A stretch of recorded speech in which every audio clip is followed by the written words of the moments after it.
Welcome to the Qualified Tutor podcast.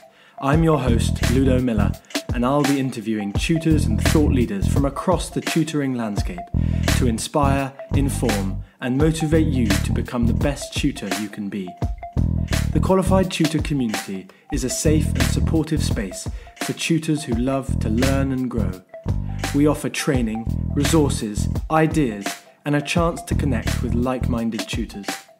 If you'd like to continue the conversation, join our Qualified Tutor community at www.qualifiedtutorcommunity.org or find it in the show notes.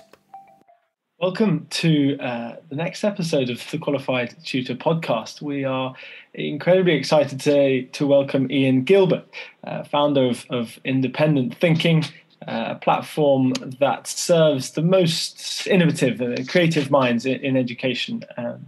Ian has changed the way we view schools and how and why teaching and learning can't and shouldn't be treated as the same thing amongst a number of other topics that our listeners will soon be delving into after they have come to the end of this podcast. Ian started his career in education as a teacher, a French teacher, no less, which is something that I'm very keen on seeing, but now spends his time penning his thoughts in a wide range of books and guides aimed at students themselves, those involved in the teaching of students, and everyone in between. We have long enjoyed reading through and reflecting on Ian's thunks. If you haven't heard of these before, you soon will, both on this podcast episode and the post-podcast research you're bound to be doing. Today we'll be looking into Ian's works and how they relate to the world of teaching and obviously to Qualified Tutor, to the world of tutoring as well. We are also joined by Julia Silva, the founder of Qualified Tutor, and our very own Adrian Conway. So thank you both for joining us as well. Welcome, Ian. Thank you very much. Good morning. Welcome. So just for those listeners to learn where we're coming from, Ian, where are you joining us from today? I'm in windy West Wales, so in the middle of nowhere, and it's very windy. And between BT and OpenReach, I get 2 megabytes download. So if a cow starts nibbling on a wire or somebody switches on Netflix down the road, then we might have trouble with the connection. But so far, so. Let's hope no one in the whole of West Wales is also doing a podcast, because that might well cut the connection. So, Ian, as you well know from listening to the Qualified Tutor podcast, as with many of our listeners, we like to start with 2 introductory questions, as it helps to kind of to place our guests in relation to one another. So, what kind of student were you, Ian, and did you ever have a tutor? The answer to the second one is no, and that's probably because of the answer to the first one, which is I was a very good student.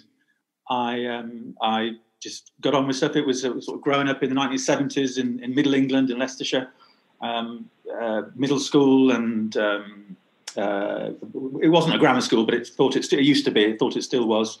I just sort of did what I was told, learnt the stuff. Learning was fairly easy for me. I didn't have to try that hard, except in the maths lessons. But the main problem in the maths lessons was the maths teachers were too intelligent to help me understand what was going on.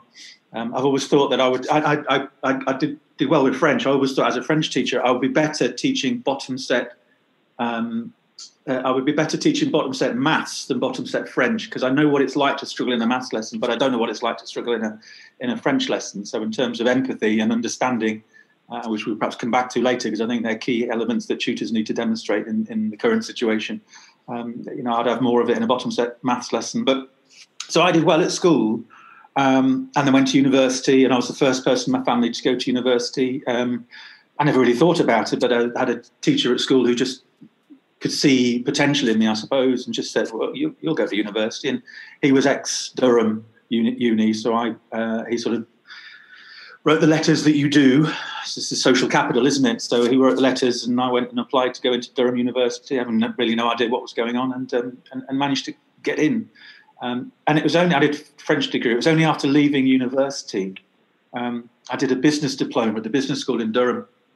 And this guy came talking to us about what he called the psychology of success, which was, we all thought was a bit sort of, crazy American sort of stuff. But it was just talking about what our real potential was all about. And I it really opened my eyes, and that was really the starting point for independent thinking. It was this, I think two things came into my head. Why didn't anybody tell me this stuff when I was 16? I think that was one of the things, talking about potential, about motivation, talking about different intelligences, which was multiple intelligence theory, which isn't learning style, so don't start writing in. It's about different potentialities that we have. And so it was this, why wasn't I told this when I was 16? And then I had this idea, what I really want to do, what I feel passionate about, is to go back into schools and talk to young people about this, and talk to them about how they can use their brains to become more successful, and things like goal setting and all, just, how to change your mind, change your thinking, change your mind, and then change your life and change the world in that order. So that was the sort of the trajectory. And I think this is a long-winded answer to your question, but I'll get there. I think two things also then resonated with me in the work that I've done in schools ever since, from my experience in school. And one of them is what I still talk about, and I've talked about for over 20 years now, is the great educational lie, which is do well at school and you'll get a good job. And it's far more complex and complicated than that. But that's the lie that we continue to tell young people. And in many ways, we're continuing, we'll make it even worse now, especially around this closing the gap. If we close the gap, your life will be perfect. There's more to it than that. We will come to that, hopefully, especially when we touch on the book, The Working Class, later maybe. So do well at school and you'll get a good job is the great educational lie. Not to do well at school. And when I talk to young people about this, there's a line which I think is from Bill Gates. He says, get the best education you can and keep on learning. And that's so, do that. Feed your brain, keep on learning. That's fine. But don't think that those qualifications equals the world owes me something. It doesn't quite work that way. And then the other thing that also resonates with your question is I realized, looking back, the secret of my success when I was at school was wait to be told what to do and do it well. So I wasn't encouraged, there was no independent thinking, there was no thinking for yourself, there was no arguing, there was no dispute, there was no challenge. It was just sit there, do what you do what I was told to the best of my ability, and the understanding was I'd go far. And I did. I got into the world of university, but it was only after the world of university I realized there's a strategy that was just going to get in the way of me achieving what I was capable of achieving. Because while I'm sitting around waiting to be told what to do, other people are out there doing it, and a lot of them a lot less qualified than I am. So we need to question fundamentally this idea of what the purpose of education is and what it's for and what it really can do. And there's a phrase that I've shared with teachers all around the world in the last 20 odd years, which I can't remember where it came from, which is actually, I think somebody pointed out, I think it was from a female American naval officer, I think is where it came from. But it's this idea about it's better to seek forgiveness than ask permission. Just stop being the good boys and the good girls and the shiny shoes and doing what you're told and seeking approval, and just put yourself out there a little bit more. And okay, if you upset a few people, that's okay. It's all right. Nobody dies. So does that answer your question? And Thank you very much. Yeah, I didn't have a tutor, but if I had a tutor who had been tutoring me in those other things, I didn't need it for my academic qualifications. I did well, but if I had a tutor who was actually tutoring me to be myself more and to be braver and to defy authority a little bit more and to use my creativity a little bit more, then that would have been a good tutor. Although it's interesting in that when you talk about that, because although you didn't have a tutor, formally have a tutor, you did have someone who had belief in you, didn't you? And that person has shaped your life. That's really important. And I think that's one of the things that I used to work with a head teacher, and she used to say every child needs someone who loves them. And what she means by that is she just wants everybody should be able to see the potential in every child, and foster it and develop it. And I think that's what you're alluding to, really. And I think the other thing that resonates with me is that the quote about the motivation. When you talk about motivation, and I always think about the quote by, I think it was Henry Ford that said it, and he said, "If you think you can or you think you can't, you're probably right." And I just love that, because it just opens up a whole new world, doesn't it? Yeah. It's those sorts of messages about what you as an individual are capable of. And the phrase I use is you can until you can't, and then you still can. In other words, when you get faced with a block, don't stop, don't reverse. Just you'll find a way around it if you want to. So yeah, and you're spot on. So Mr. Archer, my French teacher, he wasn't officially a tutor. He was my French teacher, but he did have that sense of belief, and that's where the role that I think the tutor can play in this new environment, especially when there's government money to put them into schools in England. For me, that's a far more important role. I don't care, and I'm an employer. I don't care about your qualifications, to be honest. I care about who you are and what you bring, and your potential and your creativity and your ability to get on with people and all the other stuff. We in my company based in Wales, we looked to, a couple of years ago, we looked to appoint a young person on an apprenticeship to do with social media. And the pool is quite small around here. We're quite rural, but we sort of sifted out a few, and there's three young lads came through the door, and they were nice enough, but there was nothing that would make me want to employ them. They had the qualifications, so they did okay, and on paper they were fine, but there was no spark, there was no oomph, there was there was nothing that made me think I can put my company's reputation in these young people's hands, which was a shame, because as a company working in schools, we wanted to support young people, but there's got to be more to that. So I think that's a huge opportunity for the tutors above and beyond helping them get more qualification. I don't care whether you've got 9 GCSEs or 5 GCSEs or 2 GCSEs. I want to know what else you've got. And I think I put a blog out a couple of years ago. If employers wanted to fundamentally transform the world of education, and a lot of them are very cross with the world of education because it isn't fit for purpose, many of them are saying, it would be in an interview that when the person sits down and says, right, here's my GCSE certificate or my A-levels or whatever, they say, yeah, that's great, thank you. Same as the person in the room outside. And what else have you got? That question, what else have you got? I think is fundamental. I remember speaking at a school. It was an academy chain. We won't mention its name, but the carpets are very good. And they were extolling the virtues of how so many of their students got 9 GCSEs, A-star, and 10 and 11. And one girl, I don't know, it was 14 GCSEs, A-star. This was a few years ago. And I'm thinking, that's not right. Somebody should have stopped her at, 8. I said, right, now go and work for a charity or go and fail something. Yes. Go and do something other than just accruing more of this stuff, because ultimately it doesn't matter. And GCSEs, I know there's a debate starting at the moment, fortunately, about do we bother? And I think my view in many ways is no. I've lived in various countries around the world, and it's not many places where you have a sifting situation at the age of 16. Yeah.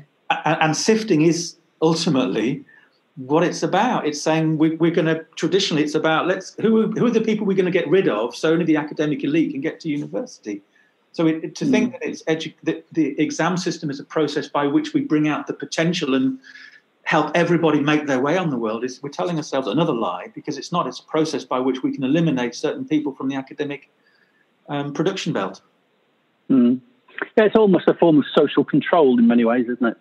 It's and I think people generally speaking, most people do reasonably well out of school, but that's not a great sort of tagline, is it?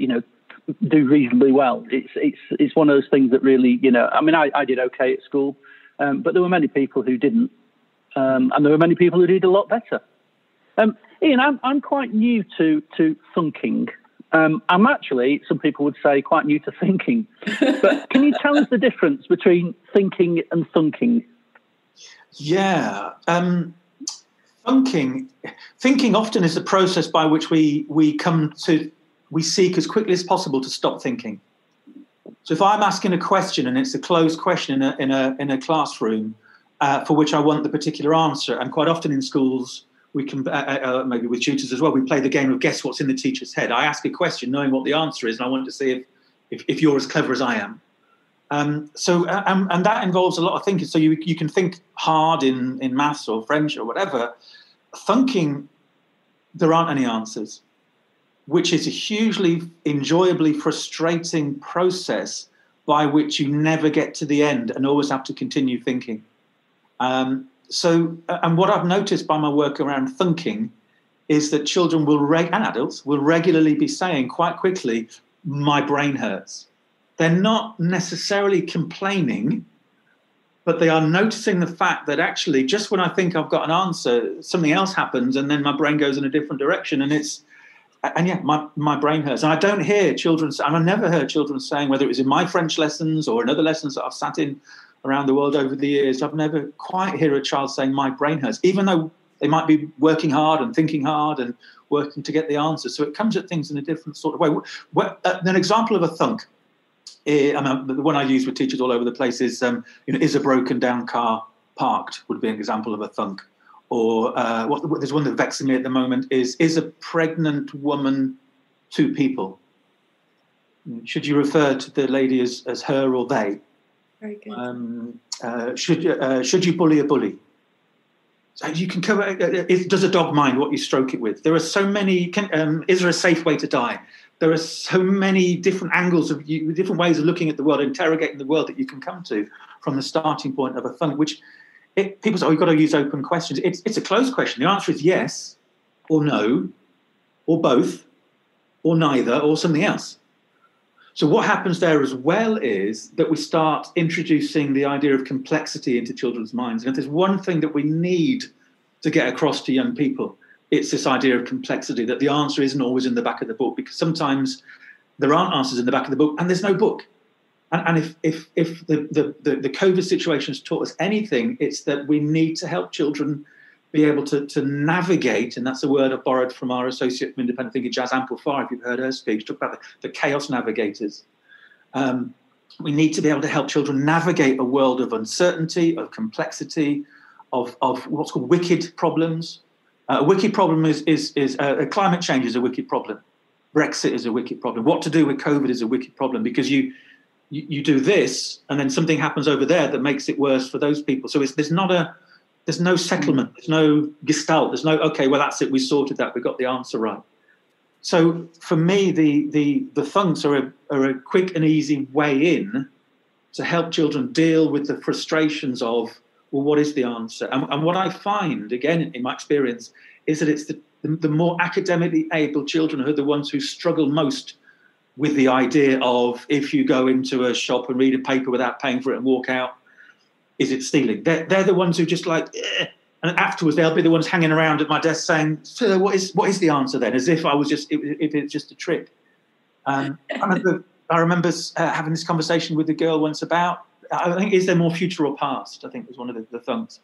And this was recorded. This was some television program years ago about children if you give children taking over a school, what happens?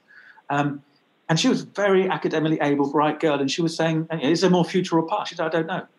I'm saying, "Well, I know you don't know. Nobody knows, but what do you think?" And she's going, "Well, I don't know." I said, "No, I'm not. It's not about what you know. I'm asking you to think." And she couldn't process that. And we tend to, and the education system fits in with this, because it's about how good is your school. Well, look at the GCSE results. GCSE results are linked to memory, not exclusively, but they're linked to memory. IQ is linked to memory, not exclusively, but it's linked to memory. But what we tend to sort of conflate intelligence and memory. And then you look at things like mastermind, which is really master memory. You know, how many things can you remember under pressure, sitting in a black chair under a spotlight? Or university challenge. They're memory-related programs. Brain of Britain is memory of Britain. So there's a link. We're not saying, memory serves you well, but just because you've got a good memory doesn't mean to say that you are intelligent.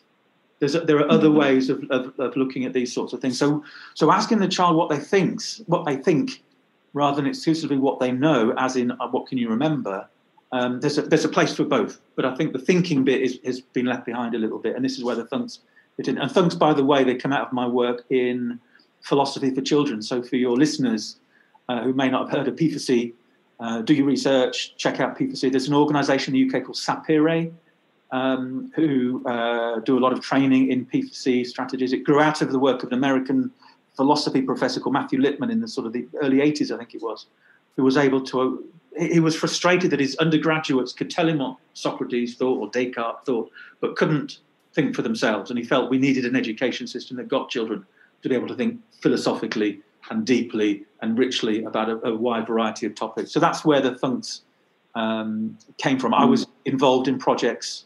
There was a big one in Northamptonshire where I was going into, I think I've been into every school in Northamptonshire, trying to introduce P4C into these schools.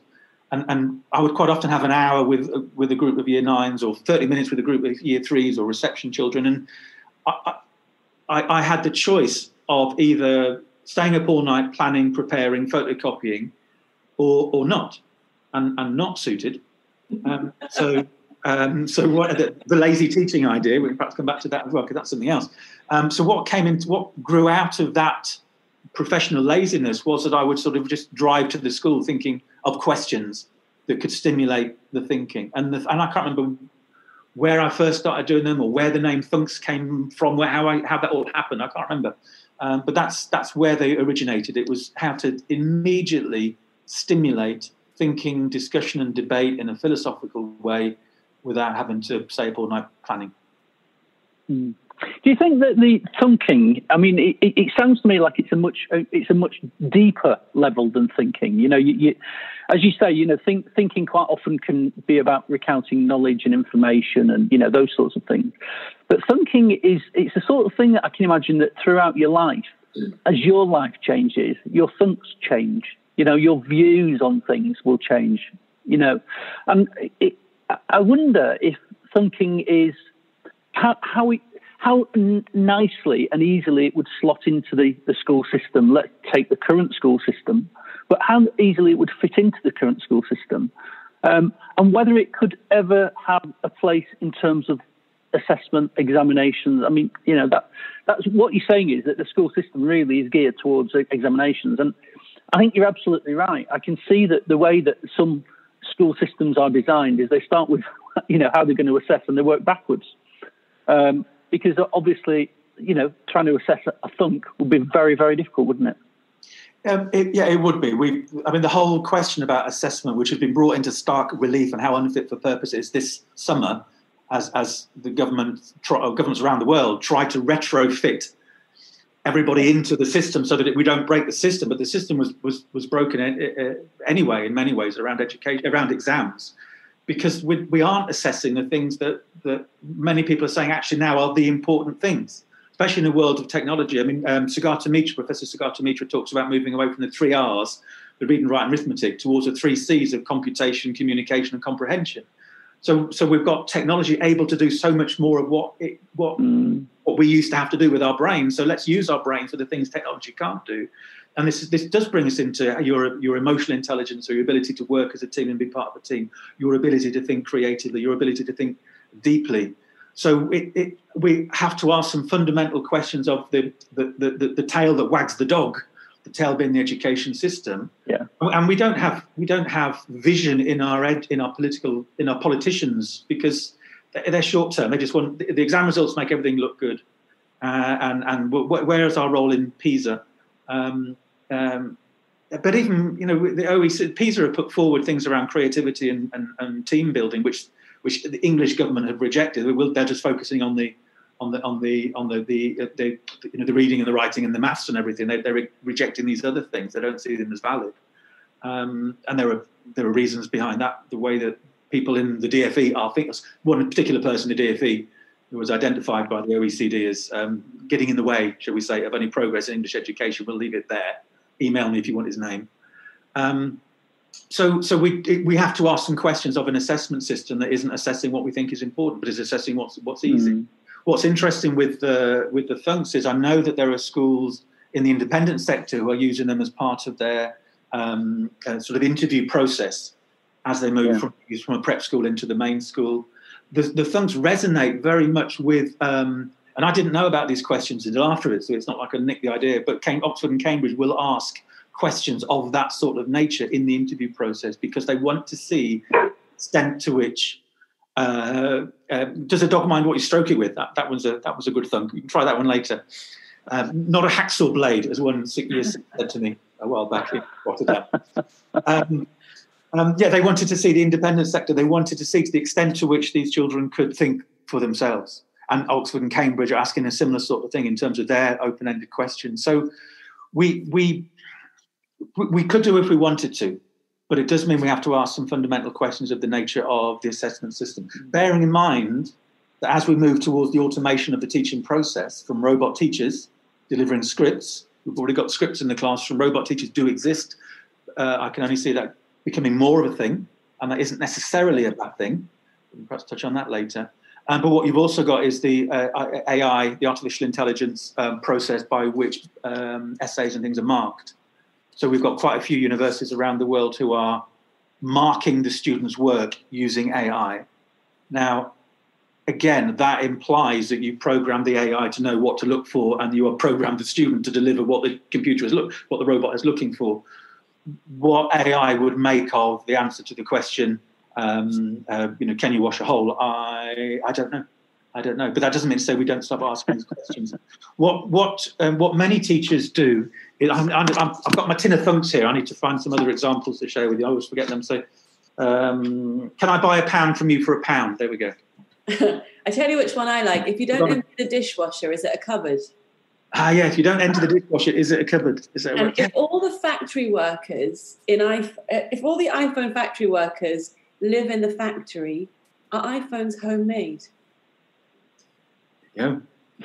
See, all of these thunks, they come out something that I've read, or the dishwasher was at a cupboard. That was growing up with my teenage children who refused to do such things. And also the iPhone one is there were workers in, whether they still are, in the Apple factories in China who were living in the factory basically, but the suicide rates, they were putting nets up to stop such things going on. So all of these things, there's usually they come from somewhere. And what schools increasingly do, what I see, the easy thing that schools are doing with thumbs, and I think one of the reasons why it's taken off so widely around the world is they're just a great way in to start a lesson, regardless of the lesson. They're a great way to do what I call the mental limbering up, just to get brains going. What P4C, and I can see tutors working with the thumbs in that sort of way. Just start, it breaks the ice, it's a bit of a laugh, it's a bit of a joke, you get the brains going. There's no rights or wrongs, you haven't failed. It's not like asking them a question of recall from the previous lesson, which if they haven't remembered it, they've failed before you've even got 2 minutes into the lesson. So it hits loads of buttons in that way, in terms of the sort of neurology of wanting children, of being in the right space and the right state to learn, which is hugely important. But it also, and this is what the research around philosophy for children in its wider, more pure form, if you like, is doing, is showing how beneficial it is for children in terms of their speaking skills, their oracy. So it's incredibly important in that way. And I've found, in my experience, kids who don't normally speak in a classroom suddenly holding forth in the Thunks lessons, much to the teacher's amazement and delight, I must say. And you try and work out why is that child who hasn't spoken in class for the last 3 months suddenly being the most vocal, sitting in the library in a circle with a stranger. And I think one of the things is that you've taken, because there are no rights or wrongs, you've taken away the fear of failure. They're just your thoughts. And if they're your thoughts, then they're fine. Nobody can tell them they're wrong. They're just your thoughts. And if your thoughts count, then you count. And this is another benefit. So you're developing their thinking skills, their oracy. You can include reading in it if you want other things as well. The ability to work as a group, as a team, to listen, to persuade, all of those skills are being developed.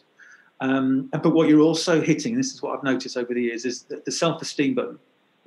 My thoughts count, therefore I count. And I've used it in schools where, I remember one head of year 9, I think it was, she said, look, we know what we're doing with our gifted and talented, as they were called at the time. We know what we're doing with our troublesome oiks. What about the ones in the middle? She called them the lost boys and girls, the grey children. And there's a lot of research about these children who just don't get noticed, and how they can go through almost their entire school week without anybody actually having a one-to-one conversation in certainly in the bigger schools, secondary schools, maybe even more so. And this was a secondary school that I was working with. So I said, what can we do with these lost boys and girls? And working using P4C, giving them special lessons around the funks, seemed to really be beneficial, because suddenly it was like I'm being listened to, and my thoughts mean something. And it's not about right or wrong or what I can remember or having to think the same as somebody else. Actually thinking differently from other people is actually, it's okay. It's quite cool. And I can persuade people to my point of view. So suddenly you can make people, you can change, you can have, your thoughts can influence the world. I thought this and you thought that, and I've explained why I thought that, and now you've come over to my side of the circle. You come over to my way of thinking. So my words have impacted somebody else's world. And that's incredibly powerful. So for me, that's one of the... Ian, Go on. that resonates really well with me, actually, because my daughters, I've got 3 daughters, and 2 of them have left school now. But, you know, they worked really hard. They did everything they were expected to do. They would have been what you would have described as model students, really. But I used to describe them, not to them, obviously, but in my own mind, as faceless students. They never caused any problems. They worked hard, but they were quite often just overlooked. You know, they just went through the school system, and it was the exception when teachers noticed them. You know, and it really resonates with me what you're saying. And the other thing, in my past experiences, I used to work in a school in a Victorian seaside town, and you know, pupil premium was 60%, something like that, 50-odd%. And for me, it was always a little bit of angst, you know, going to the school system and talking about, at that time, A to C's. You know, these are what count. A to C's are what count. You know, and I always used to think about a child who would turn up to school every single day, who wasn't an A to C student.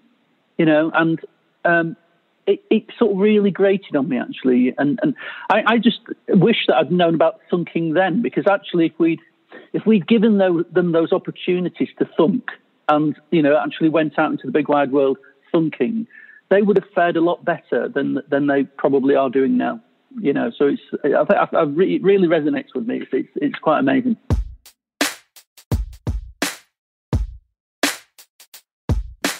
And now, a brief word from our founder, Julia Silver. If you'd like to hear more about the ideas we touch on here, or gain the tools to take your own tutoring to the next level, the qualification for tutors could be for you. This live online seminar is facilitated by industry experts who, over 4 Zoom workshops, will cover the foundations of teaching and learning and how it relates to you as a tutor. The workshops are full of rich discussions where you'll learn alongside other tutors and connect on a professional level. We will teach you how to be the kind of tutor every child remembers. Visit our community space at qualifiedtutorcommunity.org and sign up now for our transformative course. We'll see you there. We couldn't really do a podcast at this time without mentioning COVID-19, I guess, because it could well be with us for quite some time.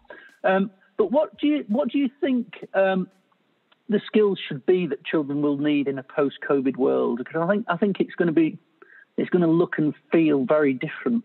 So what skills do you think they might need? I talked about the idea of navigating before. I think this idea of dealing with complexity and uncertainty and unpredictability, that there's an inherent understanding in the current education system, is that the world is knowable and predictable, and everything has its place. And there are many parts of the world that are like that. But there's also, as we know, there are many parts of the world and everything we mean that's in the world and the planets and the universe, everything that is totally unpredictable. So what we've had has been unpredictable. Oh, actually, it was predicted, but everybody ignored it. I wrote a book 10 years ago called "Why Do I Need a Teacher When I've Got Google?" and I drew on the work of a guy called James Martin, who, in his book, which was 2 years before that, listed 10 of the most, I think it was 10 or 12 world-challenging, world-ending problems that we were facing, which included climate change and forced migration and issues around water. And a mass pandemic, a global pandemic, was on that list. And so I borrowed that list and put it into my "Why Do I Need to Teach When I've Got Google" book, just to say, look, I know you've got to teach them the maths and the French, and you've got the bottom set at year 7 on a Thursday, but actually these are the challenges. This is the real stuff that we've got to prepare young people for. And it's, nobody wants to be proved right over global pandemic, but that's the message I was trying to get across then, that we've got to prepare young people for that. And is the education system as it is preparing young people for that sort of world? And I wrote the book, I think it was 10 years ago, and then I was asked to update it for the second edition probably about 7 years ago. And I went through the data for each of these things around migration, around shanty towns, around global warming, around the pollution, like the big plastic going around in the middle of the Atlantic. And every single one of those of the data, every single element of the data had got worse in the 3 years since I first wrote it. I'm glad I haven't been asked to write a third edition, because I don't want to go back to those statistics, because I know they will have only got worse. This sense of sort of fiddling while Rome burns. Oh yeah, we've got all these people. Look, our grades have gone up. Aren't we doing well as a country because we're higher in the PISA rankings, or more of our kids have got a certain level in GCSE maths? But look what's going on. We're going to have a load of qualified dead people if we're not careful. So there's a cartoon that came out, one of these memes going around during lockdown, and it was like the Houses of Commons, Houses of Parliament, and then there was like a wave coming towards it that said COVID. And then there was another wave bigger behind it that said Brexit. And then there was an even bigger wave coming behind that said climate change. And then you've got the little speech marks coming out from the Houses of Parliament saying, wash your hands, wash your hands. There's a French, any of you know your French or been to France, you know, on French level crossings, bear with me, there's always a sign that says, un train peut en cacher un autre. One train can hide another one. In other words, when there's a crossing, train goes that way, when you think it's clear, another one comes in the opposite direction. And that phrase is sort of in my head currently for what's going on at the moment. Yeah, we've got a crisis going on, but this isn't the big crisis. This is just the warm-up for the bigger crisis. So to what extent is our education system, anywhere in the world, preparing young people for a world of climate change, not only to try and do something about it, to reduce it, but also try and live with it? Of forced refugee and mass exodus. One of our associates in independent thinking does a lot of work around climate change. He's involved in quite high panels globally, working with various governments around the world. And I remember him saying a few years ago, when the big when the crisis was around migration was in the news, and when there were the camps in Calais, it's still there. It's just less in the news. And he was saying, the Western countries or the developed countries, they don't really have a plan. And certainly in Europe, what is our plan going to be when Spain and Italy get too hot to live in? What will we do? Will we say, oh, well, you're a bit like us, so you're allowed in, but you're not like us because you're darker, so you're not allowed in? What is our plan around that? So it comes back to the Thunking in many ways, by having conversations with young people about complex, not just complicated, but complex issues around these sorts of topics that will be vexing us and vexing them even more, then I think we're doing an education. Yeah, we can still teach them the maths and English, and we still need the scientists to be able to do it. We still need all of that sort of stuff. But there's a layer. I'm sort of looking at a project at the moment. It's sort of like a curriculum overlay. So do all that sort of stuff that you have to do to keep the government happy. But on top of that, let's look at complexity and connection and creativity and care. Let's look at empathy. Let's look at self-care. We know that suicide rates have gone up during lockdown around the world. So let's look at mental health and mental well-being, not only in a reactive way that is about okay, there's a problem, what we do about it, but in a proactive way that says this is how you look after yourself when there we go, my video's back on. This is where you look after yourself, how you look after yourself on an ongoing basis, not just when there's a problem. So all of those sorts of things need to be a fundamental part of the curriculum. And whether they become assessed or not, I don't know. I don't care. They're still important. And another project. And go on. Sorry. No, go on. I was going to say, it's that creative thinking, isn't it? That abstract thinking that actually is going to resolve potentially some of these issues that you're talking about. I like this distinction between complicated and complex. Yeah. That's interesting. It's important to know the difference between the two. And things can be... brain surgery is complicated. Yes. But it isn't necessarily complex. Necessarily, maybe at times it is, I don't know. But things can be hard but resolvable. Yeah. Complexity says you might be able to resolve that bit, but that bit over there makes it worse. So, I mean, we're facing a lockdown in Wales as of Friday. So, yeah, we're going to save lives. But actually, unforeseen consequences means we might lose businesses, which might mean people lose their livelihood, which might lead to greater mental health problems, which might mean people commit suicide more. Or, we're going to use the hospitals for this. And this thing we know as a fact that increasingly people are dying from the other illnesses that they had anyway, but we're prioritising the COVID-related stuff over their cancer care or their treatment for heart disease. So we know that people are dying over here because we're trying to save lives over there. And I'm not saying one's right or one's wrong. I'm saying we need to be able to have young people who can enter that world being able to hold two conflicting, contrasting possibilities in their mind and still process and live with the consequences. This is one of the things I've noticed about leadership. My wife is a head teacher in Rotterdam, and she's now in her 4th year. But one of the things I noticed right from the very first year, leadership in many ways is about making it up as you go along and dealing with what happens next. So there aren't books, so much of it. There aren't guides. You get your values right, you get your vision right, you get some certain things in place. But after that, ultimately, you've got to make it up as you go along because there aren't answers in the back of the book. So it comes back to that sort of thinking. And the creative thinking. Creative thinking is about making connections. It's about seeing things that nobody else sees. It's about thinking, well, if that's that, what would that, if I apply that over there, how would that work? So that interconnectivity of the world is another thing that I think schools can destroy, certainly at secondary level, where they put things into the boxes, and history isn't linked to music, isn't linked to literature, isn't linked to geography. Yet actually, those things are fundamentally linked. In primary schools, before the current regime got in, they were going to move into areas of understanding, the Rose Review, and before that was a Cambridge Review. They were trying to connect the world up at primary level, but the current regime, led by Gove and others, got rid of that. Was one of the first things they got rid of, and it was about, no, we need to keep things in their silos, and we will teach that then, and we won't see the links between the two. But creativity fundamentally is about the interrelationship of things and seeing those connections that nobody else sees. The phrase that Ian, can I ask? Sorry, Julia.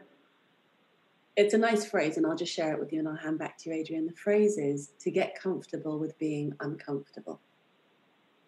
There you go. And that's the learning mode, isn't it? So that's true for leaders, and it's true for students, and it's true for tutors.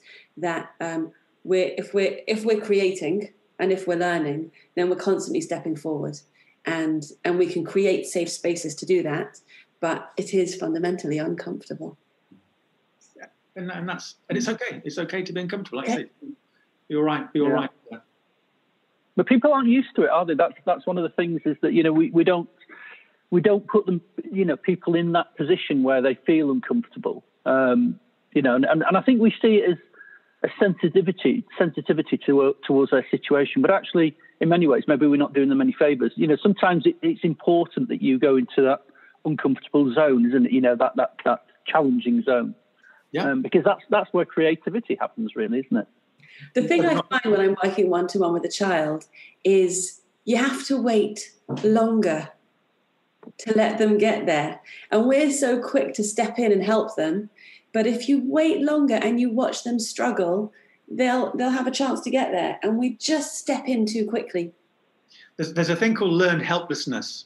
And apparently the girls are more susceptible to this than the boys, according to the research, which is, if you don't know what to do, if you look pathetic and helpless enough, somebody will come and sort it out for you. You put your hand up. And what happens when your hand up is up, your brain stops. That's right. And it's not my fault. I'm not thinking. It's not my fault. I'm not doing anything. It's the teacher's fault because, I'm just waiting for them. So, one of the sort of the lazy teaching strategies, we've had a big push in independent thinking for years now, which is two big pushes: brave heads and lazy teachers. We feel would transform education. The brave heads prepared to do the right thing by their community, despite the pressures on them. And I know these pressures are very real of Ofsted and parents and the Daily Mail and all of that sort of stuff. But to have the bravery to stick their head up above the parapet. And then lazy teaching, which is this idea about how can I work in such a way as a professional that they are doing more of the work and not me. So how many of the things in my lesson can I set up in such a way that they do them, which frees me up, not to sit on my backside, but to do the thing that only I can do. One of my favourite education books in recent years is by a Dutch academic called Gert Biesta. And he talks about the gift of teaching. And he said, and for him, the gift of teaching is the thing that only that adult, and it could be the tutor as well, can bring. That combination of their experience, their knowledge, their wisdom, their professional understanding, their knowledge of the child, their knowledge of the community, their knowledge of this space and place and time, their knowledge of curriculum, all of those things. This unique combination that is brought to bear in a learning situation. That's the gift of the teacher. And if the teachers are doing things that the child could actually be taking on and benefiting more from it, then we're missing a trick. So from the tutor's point of view, how much of the process can they hand over to the child, or if they're working in a small group, because I know that's an issue as well, to this small group, without leading it for themselves and developing and reinforcing this learned helplessness that if you look pathetic enough, somebody will come and sort it out for you. So that pause, being comfortable to sit in the silence. There's a phrase from sales, which is when you ask a closing question, shut up. Yes. So you get to the final bit. So would you like it delivered on Tuesday or Thursday? And say nothing. And it puts extreme pressure in a nice way on the other person to come up with an answer. Adrian often says you let the silence do the heavy lifting. Oh, there you go. Perfect. Yeah, that's exactly what we're talking. I think that was. I think it was. Was she called Karen Scott or Kim Scott? But she did a book called Fierce Conversations, and she talks about silence. You know, these are the difficult conversations that you might have in schools or such like. And she talks about let the silence do the heavy lifting. Ask the question and then just wait. And it seems like an age, doesn't it? We've all been in that situation where it seems like an absolute age, but it's not. It's only seconds. You know, and as you say, nobody died as a result of it. Ian, do you want to tell us about the working class? Yes, hold that thought. Sometimes children will say, I don't know.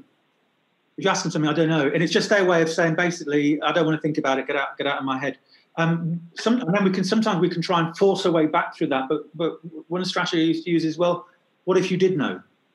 And that quite often gets around. What if we met, I know you don't know, but tell me what, you know, if we met somebody who did know, what do you think they would say? And quite often you bypass that block in a non-confrontational way without them even being aware of it. I can't do this. All right, well, let's do it from the point of view of somebody who can.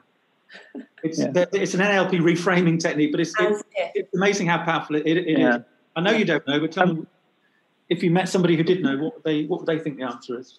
Yeah. And one of the things I used to do was if a child would say, I don't know, I'll say, okay, that's fine. I'll come back to you in a moment. So they knew that they weren't going to get off the hook. I would go back to them, you know, and they would have to give some response. So in many ways, it was easier to give the response there and then than it was to actually wait for a few minutes and then go back to them. I see with my own kids where you can watch them think all day long, can't you? But you know how you'll say something to a child and they say, what? And it's not that they didn't hear you, it's that they haven't processed it yet. So if you just wait a minute, it'll come through in the same way. If you give them space to think through your question, they'll get a chance to find out that maybe they do actually know. We're too quick to repeat ourselves. Sometimes as well, you can ask a question. Just say, in 5 minutes, I'm going to ask this question.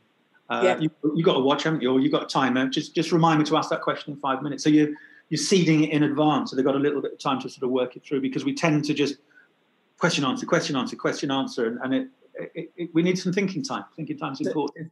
It's a really good way, actually, of top and tailing a tutoring session, actually, is to ask them a question at the start and then say, we'll come back to this question at the end. And if you've got 5 minutes left at the end, then it really reminds them that you've got control of, you know, you're taking responsibility for their learning, that you've planned out a session and that you're sticking to it, and B, it reminds them that actually, you know, that there's the peak end rule that we use in our as part of our courses, as part of the 4-part course, in that you have in the tutoring session you have the peak and you have the end, and both of those moments are real kind of memorable learning moments. So obviously the end is the part at the end where you revisit kind of the question that you posed at the start, and they'll remember that first question. They'll remember you kind of posing that question, which means that they remember the start and the end of the session. And often that helps them to kind of to frame the entire session. So I think that's a really powerful tool. Excellent. The working class, Julia, you wanted to mention that? Yeah. Oh, it was a book, an idea really. I read an introduction to a book on literacy by one of our associates, Phil Beadle. Some of you might have seen his work. And he's just written that one, The Fascist Painting. It's a very good book. I'm only through the introduction, and I think it's blown my mind. It does that. It has that effect, definitely. So Phil was a sort of working class boy, grown up in London, but suddenly realised at school that a teacher said to him, something. I think he had a copy of The Sun, and the teacher was saying, why are you reading that? And maybe, try reading this instead. And he suddenly realised that there's an element by which people from a certain class are kept in that position by the societal offering around them, intellectually and socially, and felt he wanted to do something about it. He was an award-winning English teacher and has written quite a bit. And I just remember desperately wanting to do something to change the narrative. And the narrative that we have, which is a very sort of neoliberal, right-wing economic model of the poor people, it's their own fault. It's the feckless poor. It's well, they've got a flat screen telly and cigarettes, so why can't they afford to get a tutor for their kids? And trying to always this sense of blame, always this sense of if you actually just tried really hard, you could be as successful as you could be as middle class as me if only you just applied yourself a little bit more. And I wanted to change the narrative. Especially, I spent time living in Chile. My wife's from Chile. We lived and worked over there for a while, and just seeing the extent to which the society was divided and kept divided by the economic model, the neoliberal model, which was practiced in Chile before it was really unleashed on the rest of the world. Julie's got another book there with references to Chile. It's that lovely story of the little girl who tries to solve the problem, and she goes from office to office to try to find somebody who will advocate for her. It's a really touching story. Yeah. It's in independent thinking. There we go. Yeah, just that the whole system was built around keeping everything the same. You have to work incredibly hard to maintain the status quo. Yeah. And this idea that everybody can, education, that it's a great leveler, that there's a level playing field, that if we give everybody the same opportunities, the ones who deserve it will flourish, and the ones who don't flourish will be the ones who didn't deserve it anyway. And it's trying to just say, no, those narratives aren't biologically, neurologically, sociologically accurate. We know that there is an impact on the developing brain in the womb based on the diet and the lifestyle choices of the parents, including before the child is born. That there's research about that. There is research about the social level and salary level of the grandparents will have an impact on that of the child. There is research about pollution. We know that children living and growing up and breathing in polluted air has an impact on, neurologically speaking, on their ability to be able to learn and process and grow their brain in an effective sort of way. So this idea, and diet, the foods that we eat, we know that there is a direct link between the foods that we eat and then how our brain develops in a healthy sort of manner. There are so many things that mean that it's not a level playing field. I think level playing field my arse is how I write about it in the first chapter. So rather than, it's a bit like the colourblind bit. I think Gove was one point saying, yes, we have a colourblind education system. We don't see your colour. Yes, see my colour, value it, appreciate it. See my culture. And if I've got a working, and Phil Bigler is big on this, if I've got a working class culture, value it. Don't say, actually, your working life doesn't count, your culture doesn't count. It might be different from my culture, but it's still a culture. So value it. Let's talk about it. Let's talk about what your grandparents did to build that factory or to build those roads. Let's talk about going on a Saturday night to the pier in the Victorian seaside town and how important that was. Let's value these things, not just let's just pretend everybody's middle class the same, and either you get in or you don't get in. So the book is, and it's a big thick book. There we go. It's a big thick book. I put a call out via our sort of social media just to say, if anybody wants to contribute to this book about changing the narrative, we want alternative voices around the idea of educating children from working class or from poorer socioeconomic backgrounds. And some of our associates from independent thinking contributed, many of whom had working class backgrounds, but also other people from other areas of education contributed, including from universities. We've got Cambridge University represented there, Bath University, Southampton University represented where. So there's a big body of knowledge that is able to say, look, here we know that the current way of looking at getting the best out of children from poorer backgrounds is going to do the complete opposite. It will reinforce them failing. And social mobility is another thing. And real David Cameron, who writes in the book, another one of our associates based up in Scotland, helped me understand through his chapter that social mobility in many ways is, and you think, oh yes, that's a good thing. And the neoliberal model is to, let's create a good phrase that you can't argue with. No child left behind. Oh yeah, that's a good thing. Every child, oh yeah, that's a good thing. Social mobility. Oh yeah, that's a good thing. But hang on a minute. Let's complexity. Everything has other every cause has other effects. What social mobility is saying is where you live is really crap. And if you do really well at school, you can leave it and leave all your family and your friends in the crap, and you can come and live somewhere, near a Waitrose. And we were speaking to young people who were saying, I don't want to leave my home and my family and my community. What I'd like to do is make my community better. So can I just stay and use my skills and use some of your money to actually make this community more worthwhile to be in, rather than saying, if you want to make something of your life, you've got to leave it all behind to fester. So we tried, and we have succeeded in many ways, I know, through the book, to change the narrative. And I know people in positions of power as head teachers, as teachers, as leaders of groups of schools who have used the book. Just said it's totally made me rethink how we work with people with children from poorer socioeconomic backgrounds. So I'm incredibly proud of that book as something that can actually make a difference. And I do recommend to the tutors to think about, especially when they're working with children from the poorer backgrounds as part of the project, to think about the language they use, the differences between them. And I know I see Teach First as part of the National Tutoring Programme, and there's some great Teach First teachers, there's some awful Teach First teachers, there's some great non-Teach First teachers, there's some awful non-Teach First teachers. My concern is that with the current government, every time there's a question, the answer is Teach First, because there is more to it than that.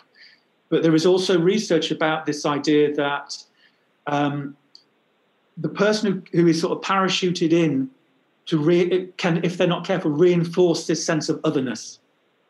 I'm not like you, and I have the knowledge. I have the best of what's thought and said in my head. I'm a successful person, so you have to be like me in order to succeed. And that they're not saying that deliberately, but those messages, if we're not careful, can come through. It can come through in the work. And the other thing, and tutors have to be aware of this as well.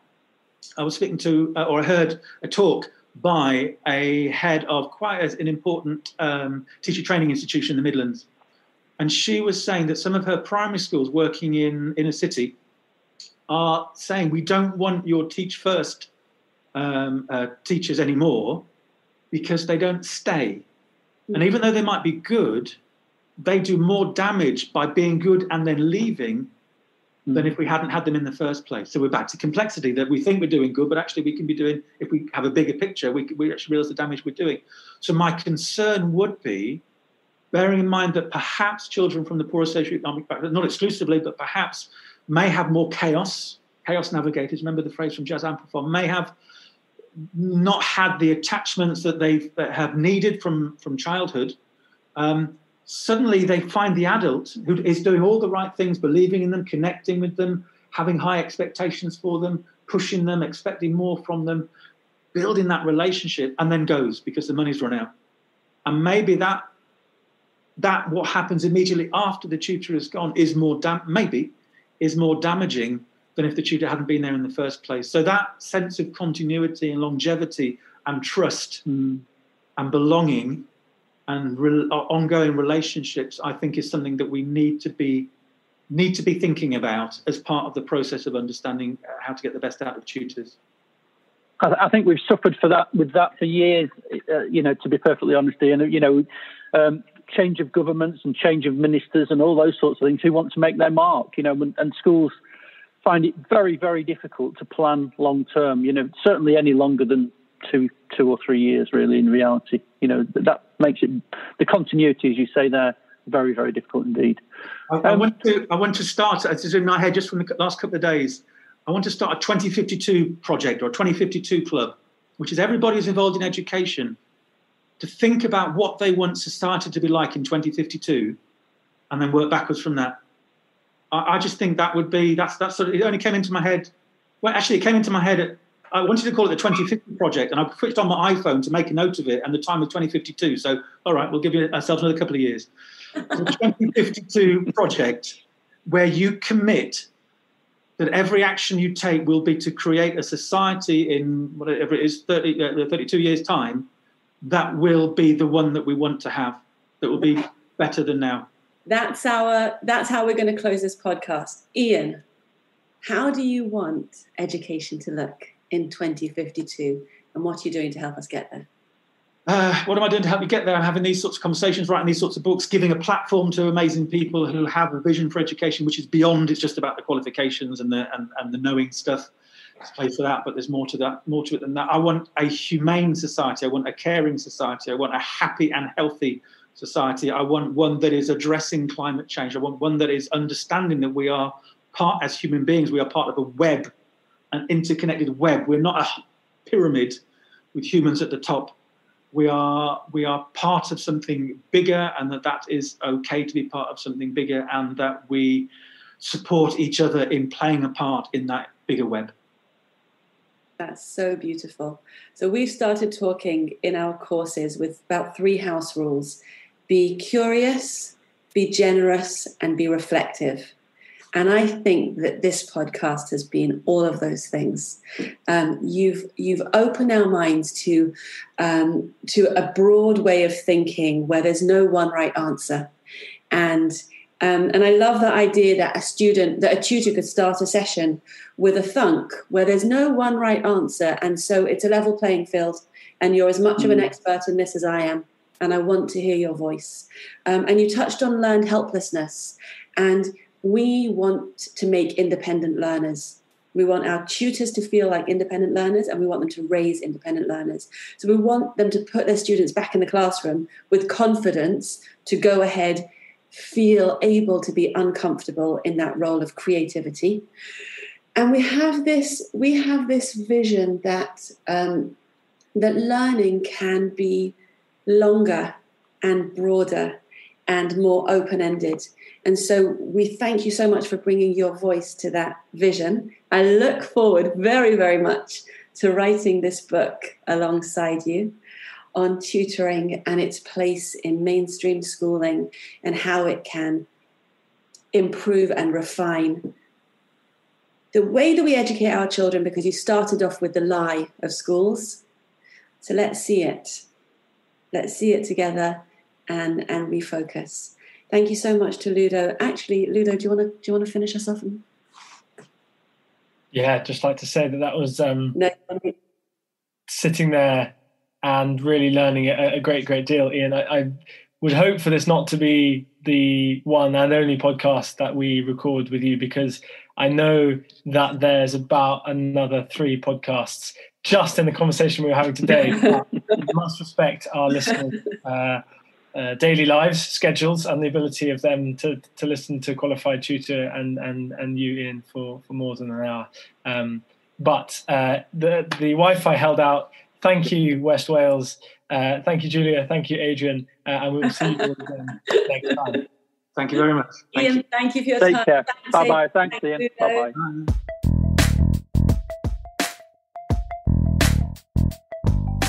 Thanks for listening to the Qualified Tutor podcast, where tutors share their expertise to support the tutoring community.